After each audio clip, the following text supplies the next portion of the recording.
What's going on, guys? We are Tottenham TV here, and we are back with another tactical review. We're looking back at our defeat, 1-0 defeat to Everton on the opening day of the season. We were all excited for the start of the season, but we're now going to look at what went wrong in this game, why we were outdone by Everton, and why Carlo Ancelotti's tactics was what really was the undoing in this game. And Spurs, first of all, lined up with a 4-2-3-1 formation with Doherty and Højbjerg making their debuts right back in centre mid.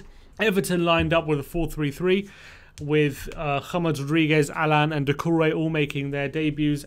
James Rodriguez making his debut on more of a right wing position rather than a central attacking midfield position, which most people would say is his strongest position. And going into the first half, Tottenham didn't actually start the game very well. Everton had a lot of the ball, a lot of possession without really threatening. They looked a lot better. They were able to pass it around our midfield double pivot of Højbjerg and Winks quite easily. Dele wasn't really coming back to make a midfield three, which meant a lot of the times Everton outnumbered us in the centre. Alan, Doucouré, James and Andre Gomes were able to get the ball down on the floor, find pockets of space, and they were able to play around our press very easily. Now, Jose says the press was lazy, but the fact of the matter is it was very easy for Everton to outnumber us and play around our defence whenever we tried to press them. It was very difficult to us to really get a press, apart from a few moments in the first half, which was effective enough to really break Everton up. There was a theme throughout the game: James Rodriguez picking up pockets of space inside right channel, kind of in right side of the penalty area, in between those kind of spaces, and with Ben Davies really not sure what to do because he's not a winger, because he's not looking to take on his man. James Rodriguez was very easily able to step into the space left open, but the midfield options being occupied by Alan, Doucouré and Andre Gomes. So Ben Davies had a lot of responsibility to take on James Rodriguez, and he was never sure whether, when James cut inside like he likes to do, whether to follow him or whether to stick to his left back position, with Seamus Coleman continually providing an outlet on the right hand side. It was causing a lot of problems for Tottenham throughout the game. And Everton were able to benefit from this, seeing as James Rodriguez was time after time after time able to come inside. Davies was not following him, and he was able to pick out passes to players on the left hand side, on rushing Richarlison and Luca Dean, and create problems for Tottenham. The goal did come from a set piece, and analysing the goal which we did concede, it was a fantastic ball by Luca Dean and a quite incredible leap by Dominic Calvert-Lewin, you have to say. A lot of people have been criticising Toby and Dyer, and rightly so. I think Dyer has to be more aggressive, and I think Toby needs to be more aware of the situation. I think Toby was too drawn to Richarlison, wasn't aware of who's around him. We had Dyer marking Michael Keane, he's not goal side. Toby is not goal side of Calvert-Lewin. Two big errors there. And then the ball is too high for Toby, so Dyer should really come over, jump and clear. He doesn't do that, but you've got to say, when you pause it at the highest point, Calvert-Lewin has jumped extremely high, and sometimes you have to say that's just a fantastic leap. It's just a fantastic header, and I think I think Dyer needs to be more aggressive. He needs to jump earlier. He doesn't do that. He gets bullied a bit, but you have to say, you just have to commend Calvert-Lewin, because it's an absolutely phenomenal leap, and he hangs in the air for quite a substantial period of time. It's very Cristiano Ronaldo-esque, that header, how high he was able to hang in the air and get the jump on Eric Dyer and Toby Alderweireld. And as the game wore on, Tottenham made a few changes. Obviously, in the first half, there's a lot being made out of what a difference there was from our first half to the second half, and it bears out in not only the statistics but the chances we created. You can see in the first half, Dele Alli didn't have the best of first halves, but a number of times he was involved in Tottenham creating chances and looking dangerous. If you look at this chance here, Matt Doherty swings in a cross from the right hand side, and Dele Alli is competing with Michael Keane, and as Dele Alli and Harry Kane are competing with Keane and Yerry Mina for the ball, and Keane can only get a half clearance on it, falls to Son, and his shot is cleared by Michael Keane. If he doesn't clear that, it's 1-0 to Spurs. Now, if Ali's not there, Keane can probably get a lot of a bigger, cleaner header on that, and he probably get a further distance, and that chance doesn't come. With the chance for Dele himself, he had a chance.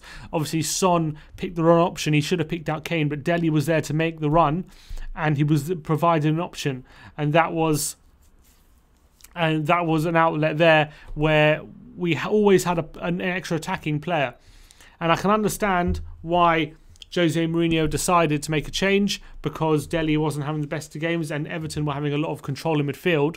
However, what did seem to happen in the second half is taking one attacking player out and putting in a more defensive player like Sissoko in completely nullified our attacking threat, and we kind of moved to a 4-4-2 with Son and...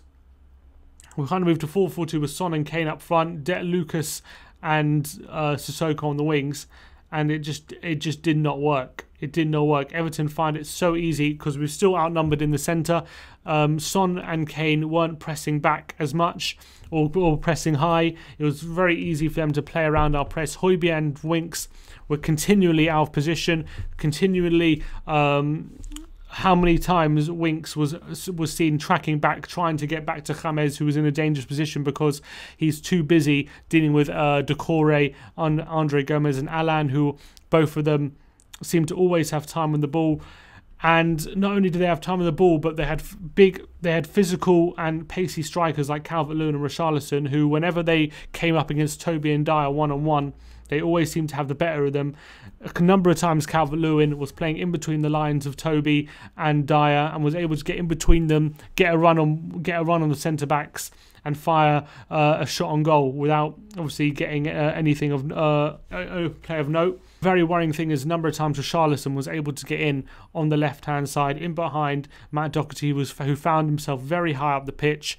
Sissoko was either not good enough to mark Richarlison or was too slow tracking back, and Richarlison was able to a number of times to get on the left-hand side, cut inside and have a shot. And it proved a big problem for Tottenham, which we weren't able to deal with. And at the end of the day, the scoreline did flatter us a bit. It did flatter us because Everton had a number of chances that they were able to... they should have probably taken advantage of, and they were probably disappointed it only ended 1-0. And they definitely out-tacted us when we brought off Harry Winks in the second half and had Son, Bergwijn and Lucas behind Harry Kane. And with Sissoko and Højbjerg behind them, we had absolutely no one to play progressive passes, and it was very easy for Everton to just sit back, soak up pressure, knowing that our players didn't have the quality on the ball to break the lines, and they were able to hit us on the counter-attack time after time again with quality on the ball like Alan, like James Rodriguez, of easily able to find pockets of space, and Tottenham weren't able to press effectively when going forward. A number of times Spurs tried to press, and it was just so easy to play around. Alan would get it down on the ball, and in that 3 in the middle, outnumbering our 2 on the double pivot, and it was way too easy to play against. That's something Tottenham really have to look into. Højbjerg at times was pressing by himself in the centre. Harry Winks, a lot of the time off the ball, went missing. He got beaten so many times by James, and there was a number of times where you can see him tracking back, trying to help out Ben Davies, and leaving way too much space in the centre. And Ben Davies also was very exposed, and he wasn't sure how to deal with James Rodriguez whatsoever. How do we improve on this? We need to be way more effective in our pressing. I think we need to not overreact to how the opposition is playing, like we did at the halftime substitute. We need to have those attacking options, because without those attacking options, when we do have a chance with the ball or to counter, we need to have numbers up the pitch. Otherwise, it's not going to be effective, and it's going to be easily nullified, just like it was in the second half. We definitely need progressive passes on the pitch, like either Lo Celso, Winks or Ndombele, if we're going to achieve success on the ball, because a pivot of Højbjerg and Sissoko definitely did not work in the second half, because they just don't have the quality on the ball required to start building attacks and setting up attacks. we definitely need to look at how we're pressing, and the system we're pressing was obviously very effective machine under Pochettino, the high pressing system, how we did that. But at the moment, our pressing is way too easy to play around. We're not effective, we're not aggressive enough, we don't get tight enough to the men going forward, and we let centre-backs play easy balls. The attacking players, it's way too easy for them to find pockets of space in front of our defence, and it's way too easy to play around our midfield when it's a double pivot, when the midfielders like Allen and Decore, like their centre-mids, have quality on the ball. So that's where Everton got joy. That's how they outdid us. It's the first game of the season, so hopefully we can improve a lot, but it's going to be based on that. We've got a lot of work to do if we're going to have a good season. Obviously, not every week are we going to be playing against players of the quality of James and Alan and Richarlison, but if we're going to be claiming to be a top 4 team or challenging for the top 4, we need to be better than these players, not just competing with them, and especially not underperforming and being worse than them, which we were against Everton. So unfortunately, Everton, that's where they were. That's where they were better at. As you can see from the stats as well, their expected goals was higher than ours, 1.27 compared to Tottenham's 0.82.